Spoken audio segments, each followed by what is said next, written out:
Une prochaine fois, oui, le mercredi, on s'occupe des petits. Enfin, on fait ce qu'on peut surtout. Je vous vois d'ici, dans les embouteillages, avec à l'arrière l'aîné qui tape sur le plus jeune, vous, les nerfs en vrac, l'envie de leur hurler dessus. Mais vous êtes vraiment pénible, vous pensez pas aux autres. Maman essaye d'écouter ce que dit la dame à la radio. Alors, tiens bon maman et monte le son. Antidote va te parler d'un héros des temps modernes, Marshall Rosenberg, paix à son âme. Et si ça ne tenait qu'à moi, il aurait déjà obtenu le prix Nobel de la paix pour l'ensemble de son œuvre, même à titre posthume.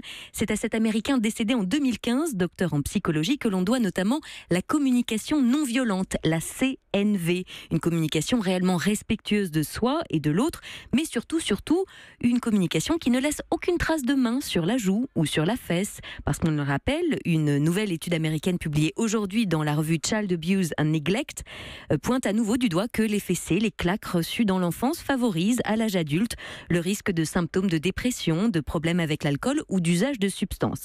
Alors même si l'énergie des enfants est parfois difficile à accueillir, certains diront même à canaliser, nous savons bien, vous et moi, que ce n'est pas ce que vous souhaitez pour vos enfants plus tard. Alors comment est-ce qu'on peut faire pour mettre en place cette fameuse communication non violente ? Alors, l'une des bases de la CNV, c'est d'employer le je pour exprimer son mécontentement plutôt que le traditionnel tu accusateur. C'est bien connu, le tu.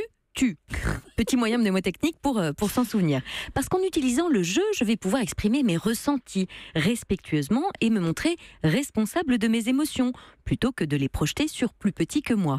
Si j'emploie le je lors d'un conflit, cela va me permettre de m'attribuer les choses et de ne plus les faire porter à l'autre, la seule responsabilité par exemple d'un problème, que ce soit dans mon couple ou vis-à-vis de mes enfants. Par exemple, si vos enfants hurlent dans la voiture alors que vous cherchez à écouter ce petit moment de radio sympathique et chaleureux qu'est Antidote, vous pouvez très bien leur dire « Je suis agacée quand vous parlez très fort pendant ma chronique préférée ». Là, vous leur parlez de leur comportement et vous pouvez ajouter « Je n'arrive pas à entendre la dame qui a l'air de dire des choses intéressantes », ce qui est un effet concret.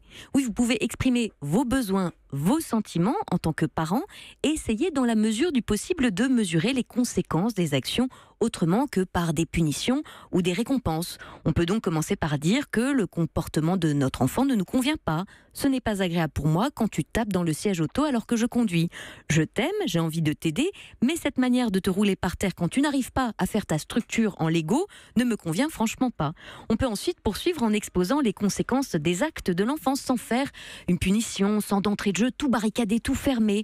On peut très bien commencer par « Quand tu fais ça avec moi, je me sens triste, ça me fait mal au cœur, je sens que quelque chose se ferme dans mon cœur.